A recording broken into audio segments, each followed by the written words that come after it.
Vamos a empezar a grabar. Bueno, espero que ya esté grabando. La clase anterior dimos respuesta a las primeras preguntas de la guía, y la última pregunta, si no me equivoco, es cuál era el objeto de estudio del psicoanálisis. Y afirmábamos que el objeto de estudio del psicoanálisis pues, es el inconsciente.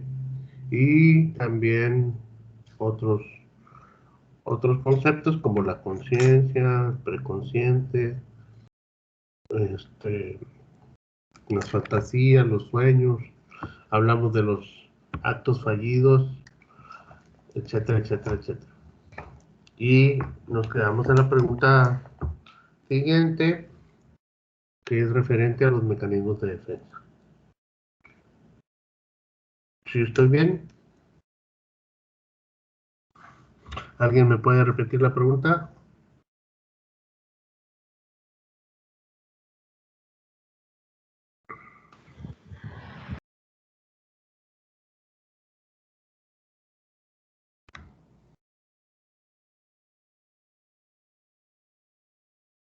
¿La última pregunta? Sí, en la que nos quedamos.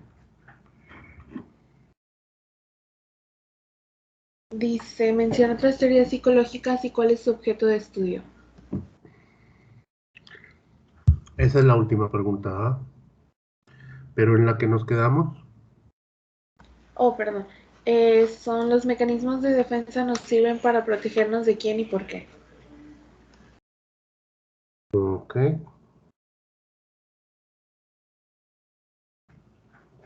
Bueno, los mecanismos de defensa nos sirven para protegernos de quién y por qué. ¿Y qué son los mecanismos de defensa? Bueno, vamos a dar respuesta primero a esta última. ¿Qué son? ¿Qué son los mecanismos de defensa? Bueno, los mecanismos de defensa dice que es insuficiente calidad de la red. Ustedes como quiera me están escuchando, ¿ah? Sí, profe. Este, ¿quién investigó qué eran los mecanismos de defensa? Yo.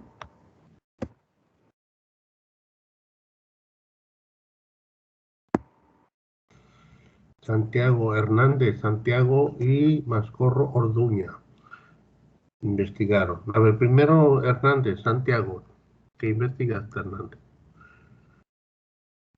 Bueno, buenas tardes, profe. Investigué que su propósito de los mecanismos de defensa es la protección del yo frente a una ansiedad proveniente tanto de impulsos y tensiones internas, inconscientes, como de existencias de una realidad externa. Muy bien. Ese es el porqué de los mecanismos de defensa. Ámbar. Hola, profe, buenas tardes. Hola. Yo investigué que los mecanismos de defensa son los que nos sirven para defendernos del miedo, del dolor y de nuestros propios pensamientos. Nos protegen porque de lo que el mismo miedo nos frena. Y hay al menos 15 tipos de mecanismos de defensa conocidos y explicados para la teoría de la psicología. Muy Entre bien. ellos ¿Apuntaste algunos? están... ¿Mande? ¿Apuntaste algunos? Sí, entre algunos de ellos está la compensación, la expiación, la fantasía, formación reactiva, identificación, aislamiento, negación, proyección y regresión. Muy bien, ahorita vamos a ver algunos de ellos. Paulina.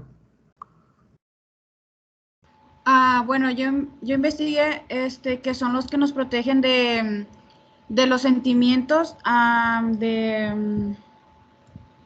de las emociones, de los pensamientos, de la ansiedad, de los sentimientos depresivos también. Ajá. Muy bien, gracias, Paulina. Karen. Sí, yo le puse que son acciones psicológicas que buscan reducir las inminentes manifestaciones peligrosas del ego. Dice, logran disminuir la ansiedad entre algo que es peligroso. Normalmente las usamos inconsciente y las usamos para evitar y protegernos de pensamientos o sentimientos negativos en general. Muy bien, están muy bien todas sus respuestas y sus investigaciones están acordes con la realidad. Nada más para reafirmar, les voy a retomar la explicación. ¿Qué son? Bueno, son estrategias que todos, absolutamente todos y cada uno de nosotros tenemos, que nos sirven para protegernos. Por eso se llaman mecanismos de defensa. ¿Protegernos de qué? ¿O de quién? Pues en gran medida protegernos de nosotros mismos y también protegernos de la realidad, porque la realidad es a veces muy, muy dura, muy fuerte de asimilar. Y protegernos de nosotros mismos porque también a veces nosotros tenemos pues una serie de características que socialmente no podemos visualizar en forma positiva o socialmente no nos permitimos aceptar que existan en nosotros. Entonces, los mecanismos de defensa son estrategias que nos sirven para protegernos del mundo exterior y de nosotros mismos. Ejemplos de estrategias o de mecanismos de defensa. Bueno, voy a empezar por el más común y el más conocido de todos es el de la represión. La represión. La represión, como su nombre lo dice, es reprimir un acontecimiento que no podemos o no supimos manejar adecuadamente. Una experiencia que nosotros tuvimos en algún momento determinado y la guardamos. Como no supimos manejarla, pues la reprimimos. Ese es el más común de todos. Y eso nos protege, pues, en gran medida de nuestra propia personalidad y de la sociedad, porque a veces no sabemos cómo vamos a reaccionar ante esa experiencia, ante esta situación. Otro de esos ejemplos, unos que son muy, muy parecidos, que son la racionalización y la intelectualización. Y los dos son muy, muy similares, pero la diferencia entre uno y otro también es muy fácil de comprender. La racionalización la podemos definir para que mejor se entienda como una mentira que nosotros decimos y que la cargamos de emoción. Una mentira cargada de emoción. Y la intelectualización es lo contrario. La intelectualización es una verdad sin emoción, sin afecto. Un ejemplo de racionalización. Cuando yo asisto a clases y, por ejemplo, presento un examen y repruebo el examen. Entonces, como es algo que yo no puedo aceptar, no puedo permitirme ver en mí como una deficiencia, empiezo a elaborar una mentira y le empiezo a poner mucho énfasis, mucha emoción, mucha crema, como decimos por ahí, y decimos más o menos lo siguiente.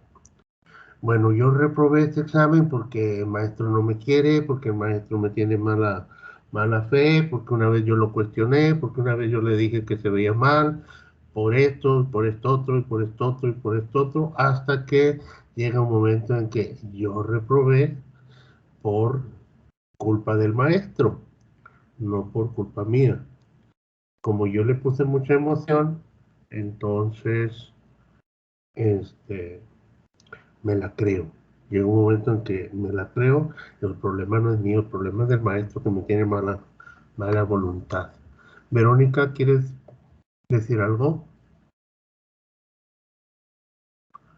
Sí, sí, profe. La negación no entraría entre los mecanismos de defensa, como por Sí, ejemplo el ejemplo de un alcohólico cuando niega su adicción, sí, ese es otro ejemplo. pues Ese es tiene otro un ejemplo. impacto negativo, ¿no? Esa es una negación. Decir que algo no ocurrió o no existe o no es una realidad. Es una forma de protegernos de nosotros mismos. A veces los mecanismos de defensa funcionan para protegernos de nosotros mismos y a veces funcionan para protegernos de la realidad o de la sociedad. Retomando el ejemplo de la racionalización, les decía, es una mentira cargada de afecto. La intelectualización es una verdad sin afecto. Es algo que es verdad, pero no le ponemos afecto. Y el ejemplo más fácil de entender, pues es el siguiente. Cuando nosotros sufrimos una pérdida, por ejemplo, que se muere un familiar muy cercano, muy querido, o sea, es algo que me duele mucho, para manejar la situación, para manejar el dolor, algunas personas, no todas, algunas personas utilizan este mecanismo de intelectualización y dicen, por ejemplo, bueno, se murió porque se tenía que morir. Todos nos vamos a morir algún día. Esa es una verdad que no tiene efecto.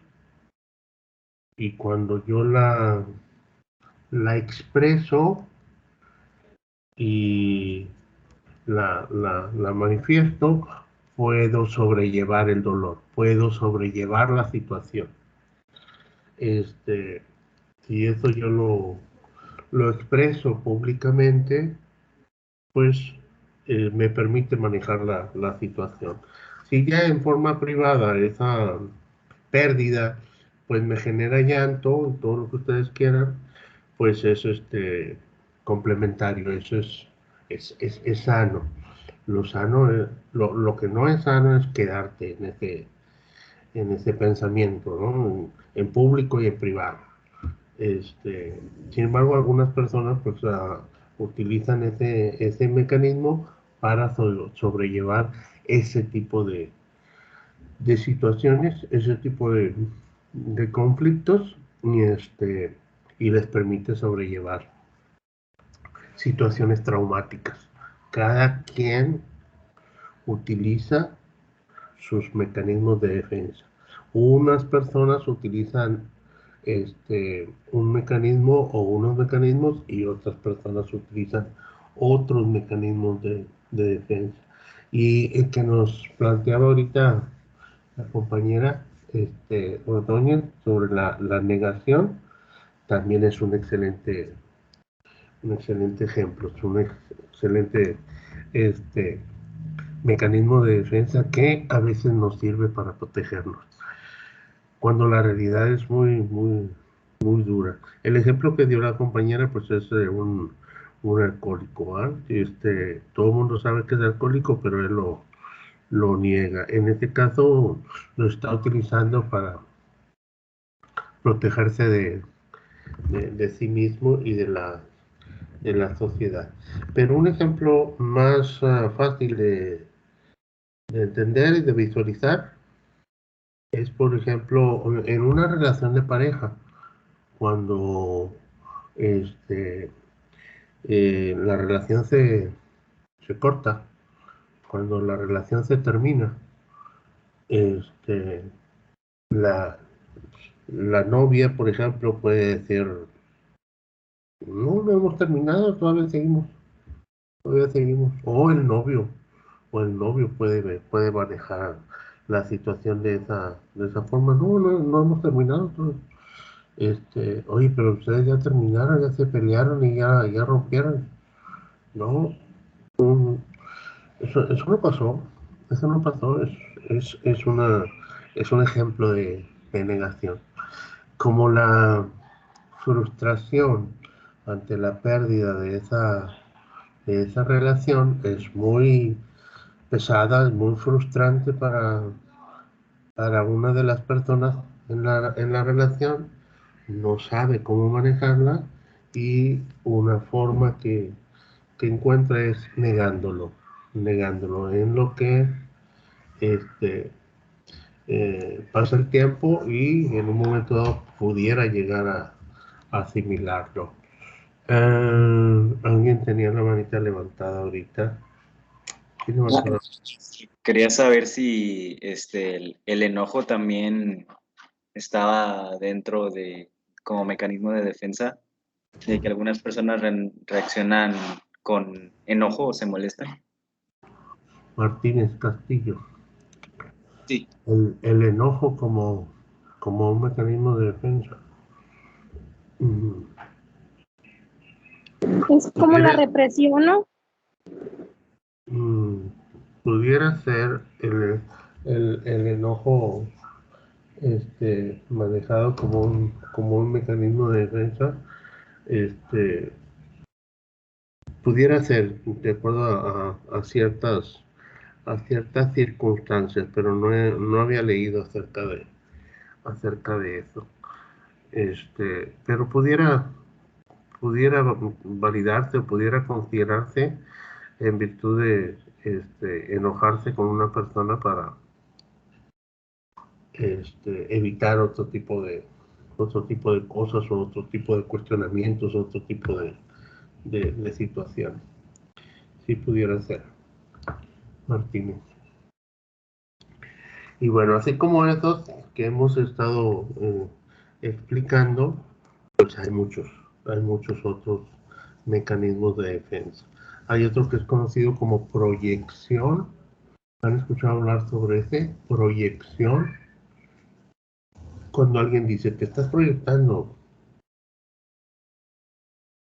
¿Se han escuchado o no? Aquí hay alguien que levantó la mano. Marlene. Dime, Marlene. Yo tenía una duda, profe. Sí. No hay un mecanismo de defensa que sea como algo cerrado, como si alguien se metiera en su caparazón, por así decirlo. Sí, pues el aislamiento. El aislamiento es una defensa. No puedes soportar ni manejar la realidad. Te aíslas, te encierras.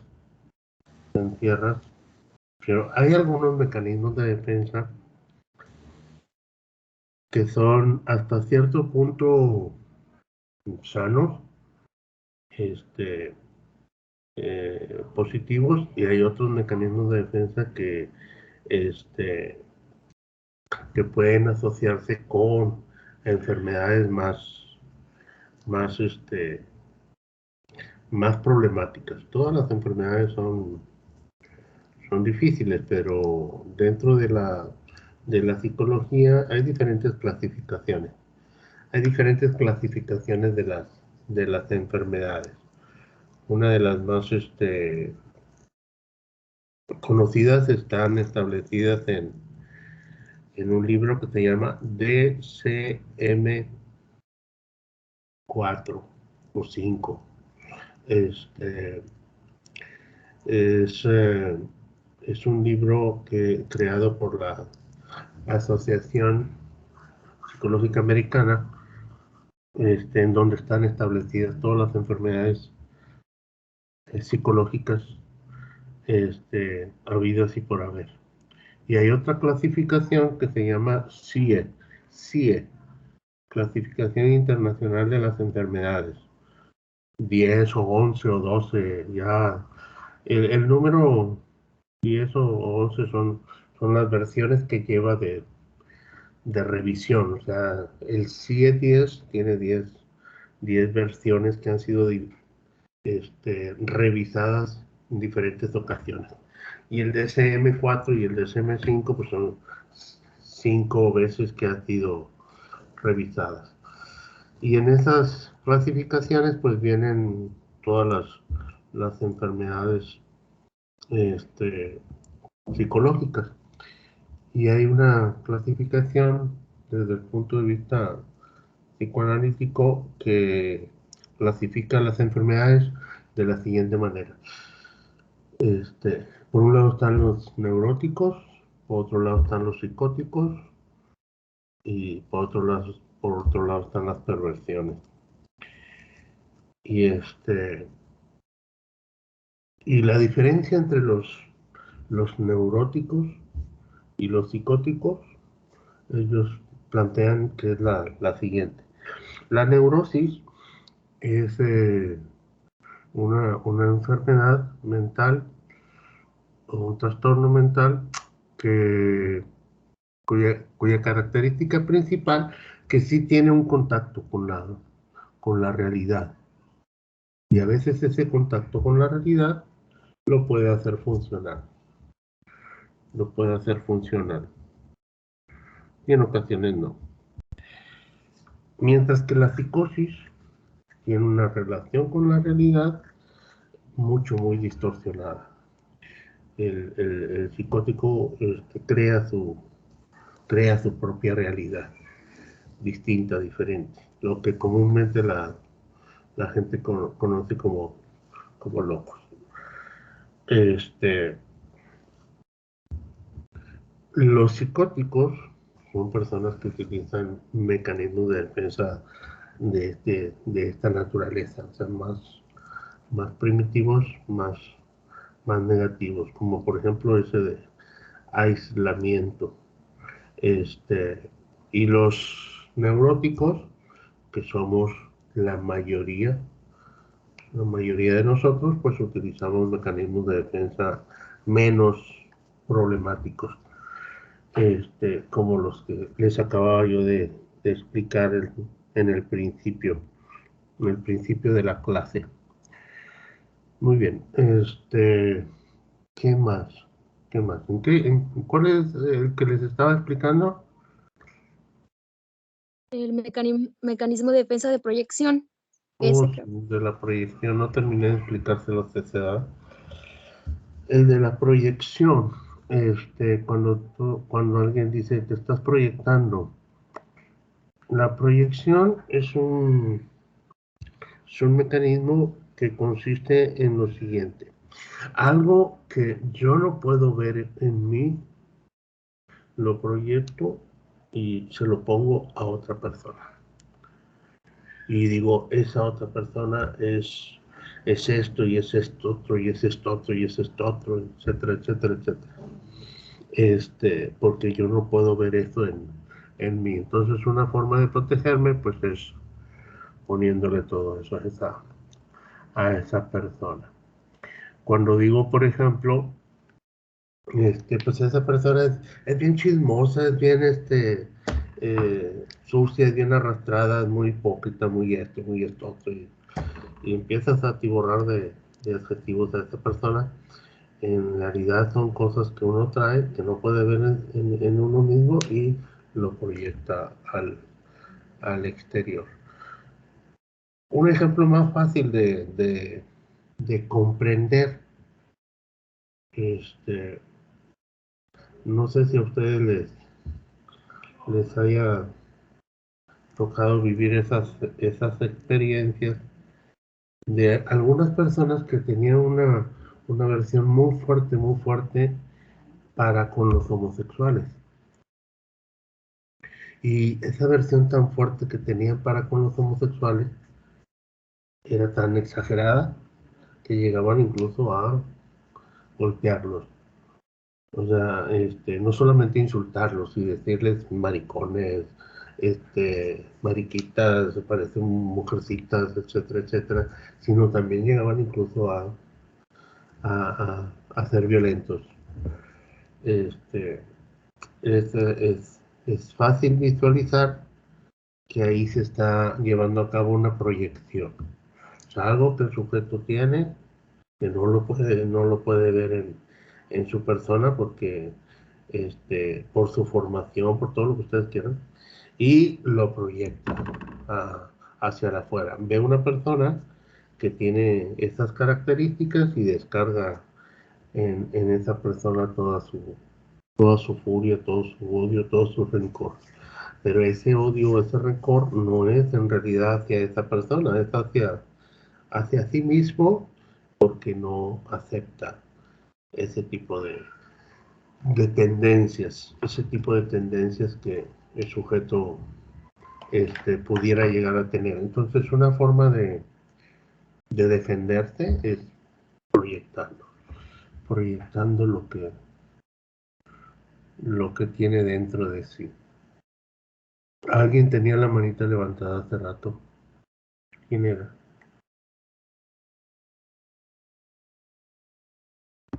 Yo, profe. ¿Yamilet? Ok.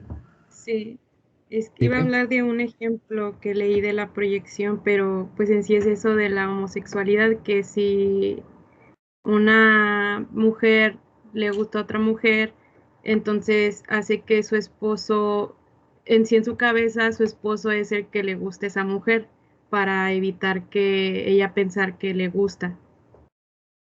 No sé si me expliqué. Sí. Y también puede funcionar. También puede funcionar de esa forma. Y esto sería una especie de, también podría funcionar como ejemplo de proyección. Esos famosos tríos, que socialmente pues no están aceptados, no están bien vistos, pero que en la realidad pues sí existen. En la realidad sí se dan. Y y bueno, ustedes como psicólogos no les estoy diciendo que aprueben o que reprueben ese tipo de conductas, pero que al menos sí tengan la mente abierta para visualizar esos posibles casos. Alejandra y Domínguez. Alejandro Sánchez. Quería preguntar algo. Sí, profe, quería hacer una pregunta. ¿El aislamiento y la negación pueden estar conectados? Estaba leyendo que el aislamiento como mecanismo de defensa consiste en aislar o separar un pensamiento o, en su defecto, un comportamiento con otros pensamientos asociados del sujeto. Y quería preguntar acerca de eso, ¿estaría asociado con la negación al rechazar ciertos pensamientos, ciertas actitudes y ciertos recuerdos por algo que le causó en sus emociones? Obviamente una persona. Sí. Sí, pudieran estar ligados, pudieran estar interconectados. Si le sirven al sujeto para sobrellevar una situación, pues es hasta cierto punto válido y es hasta cierto punto también sano. Lo que no es sano es permanecer mucho tiempo en esa situación. Los mecanismos de defensa los utilizamos para defendernos.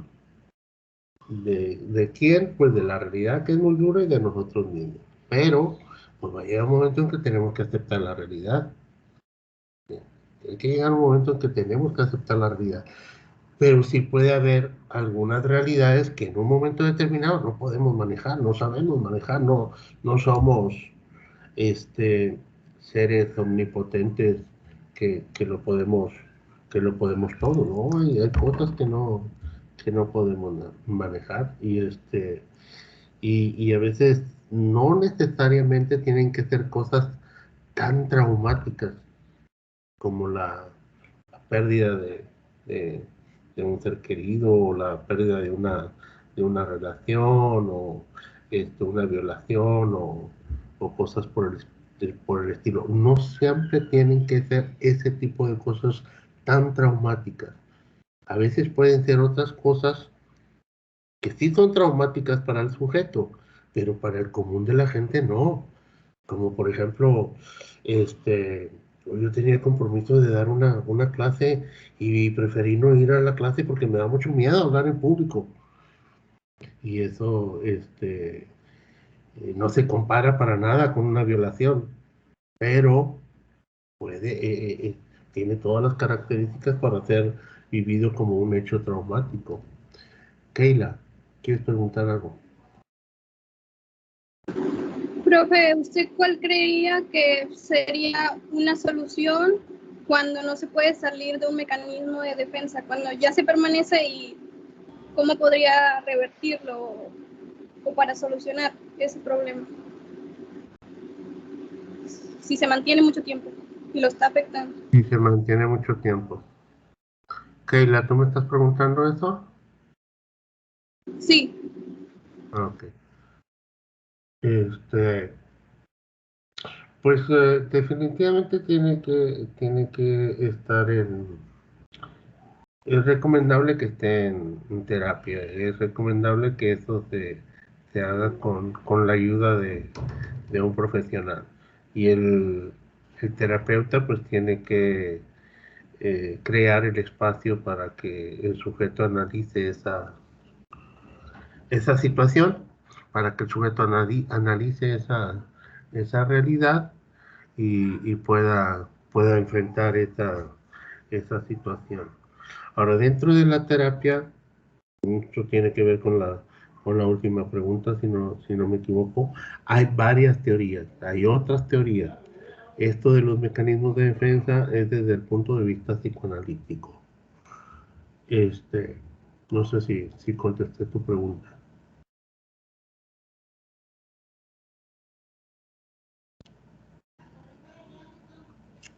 Keila. Mande. No sé si contesté tu pregunta. Con esto que Sí, está bien. O sea, la persona tiene que aceptar la realidad de una pues manera sí. en la que pueda, pues, sentirse bien. Sí, por ejemplo, el caso de la racionalización. Paulina, ahorita seguimos contigo. Si un alumno dice, reprobé la materia porque el profe me tiene tirria, porque el profe me tiene coraje por esto y por esto otro y por esto otro y por esto otro.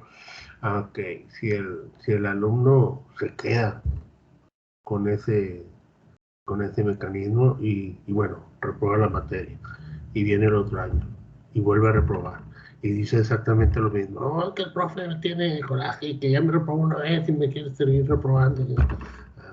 Reprueba otra vez y viene el otro año y vuelve a reprobar y vuelve a utilizar el mismo mecanismo ya.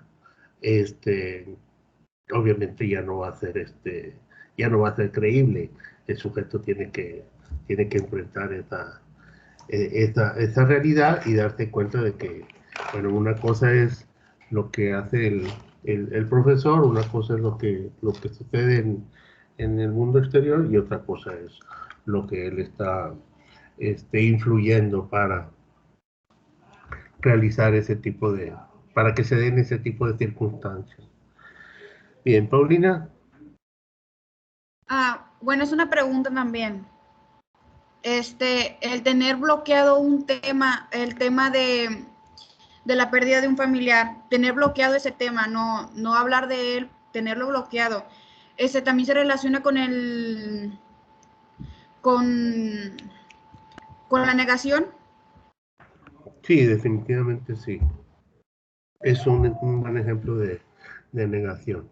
Es un hecho, es un suceso que no se puede manejar y no se aborda, se niega o se le saca la vuelta. Ajá. Negarlo en un momento determinado, lo que les decía hace un momento, puede ser sano, puede ser positivo para el sujeto, mientras se encuentran los medios y los recursos. Con el paso del tiempo, si tiene más recursos o si tiene la ayuda de alguien especial, pues puede enfrentar esa realidad, puede enfrentar ese hecho y superar ese hecho. Y con eso ya ese mecanismo de defensa cumpliría su función en un momento determinado. Pero si sigue constantemente con la misma, definitivamente esa persona no va a tener la posibilidad de crecer como ser humano, porque hay algo que lo está limitando. Y es precisamente el no manejar los sentimientos que esa pérdida trae consigo. Cuando nosotros utilizamos ese tipo de situaciones, este tipo de mecanismos de defensa, en un momento determinado son sanos, son buenos, nos defienden, pero si no salimos de ahí, a la larga van a limitar nuestro desarrollo, no nos van a permitir crecer como seres humanos. Entonces, lo más sano y lo más recomendable es que enfrentemos ese tipo de situaciones tarde o temprano. Tarde o temprano es importante enfrentar este tipo de situaciones. Alejandro. Profe, ¿y los mecanismos de defensa también se podrían considerar como detonadores para las personas, como detonar algún cierto de comportamiento o alguna acción en caso de que una persona haya sufrido violación y entra en la negación? Puede llegar a también, de ahí se puede ligar también a la proyección, y de ahí de tanto estar frustrado puede llegar a cometer suicidio. Refiriéndome, como lo dije, ¿podrían ser detonadores para una persona? Sí, definitivamente sí. Sí pueden ser detonadores, son situaciones que algunas personas no pueden manejar en forma adecuada y pueden desencadenar incluso hasta en un suicidio. Por eso cuando existe el riesgo del suicidio, lo más indicado es la canalización, lo más indicado es la hospitalización para que esté en observación prácticamente las 24 horas del día. La mente humana es muy compleja, es muy creativa, pero al mismo tiempo pues tiene las herramientas, tiene los recursos para salir adelante de las peores situaciones que ustedes se puedan imaginar.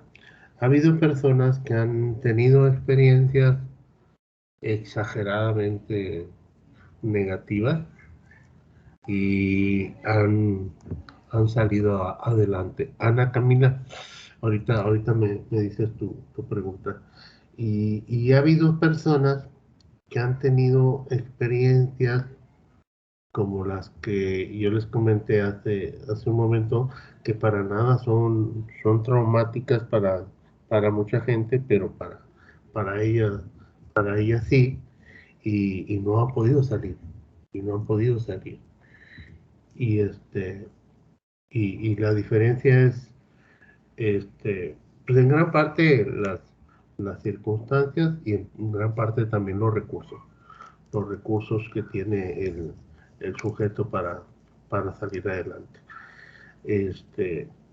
Por ejemplo, hay muchos judíos que, bueno, no muchos, sino hubo algunos judíos que sobrevivieron el trauma del holocausto y algunos judíos con el paso del tiempo superaron esa situación y desarrollaron en gran medida su potencial. Hubo otros judíos que también sobrevivieron al holocausto, pero que no pudieron desarrollar todo su potencial. Sí continuaron viviendo y todo lo demás, pero no pudieron desarrollar su potencial. Hay una teoría que surge precisamente a raíz de estos acontecimientos, que es la teoría racional emotiva, que básicamente consiste o plantea lo siguiente. No sé si ya se los había comentado, pero si ya se los había comentado, pues no importa, se los vuelvo a comentar. Ellos dicen, si no te gustan las circunstancias que te tocaron vivir, haz todo lo posible por cambiarlas. Haz todo lo humanamente posible por cambiarlas. Si a pesar de que haces todo lo humanamente posible por cambiarlas, no puedes cambiarlas, cambia lo que sí puedes. Y lo que sí puedes cambiar es tu percepción de las circunstancias. Incluso de una violación es una cosa muy extrema, muy traumática. Una violación es una afrenta muy cruel, muy fuerte. Si viviste esa situación, y que no lo puedes cambiar,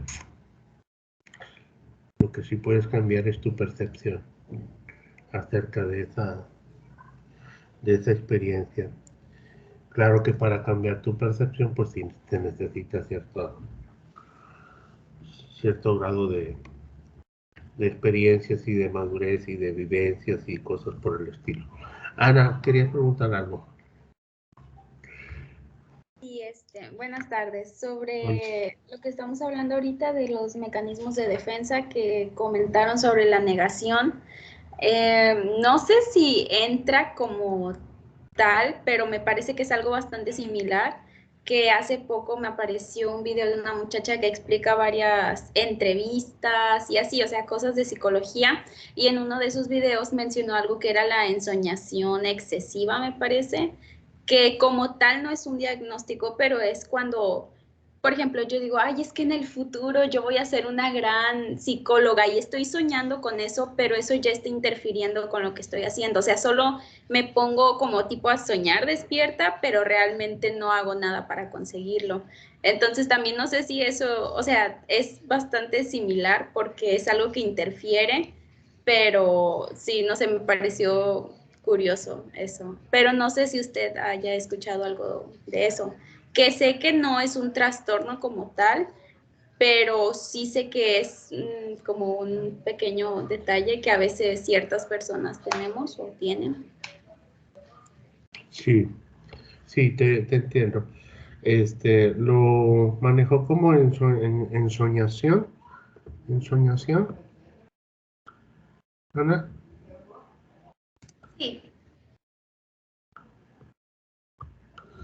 Bueno, ese tipo de conductas o de pensamientos son sanas, son positivas porque nos permiten visualizar un futuro y tratar de alcanzar ese futuro. El problema es cuando te quedas todo el tiempo ahí, cuando te quedas todo el tiempo en la ensoñación y nunca vas a la acción. Ahí sí ya es problemático, pero la ensoñación por sí misma no es algo muy sano, muy positivo, es algo que que nos sirve para crecer como seres humanos. Chicos, me estoy dando cuenta de que la hora ya se acabó. Voy a dejar de grabar.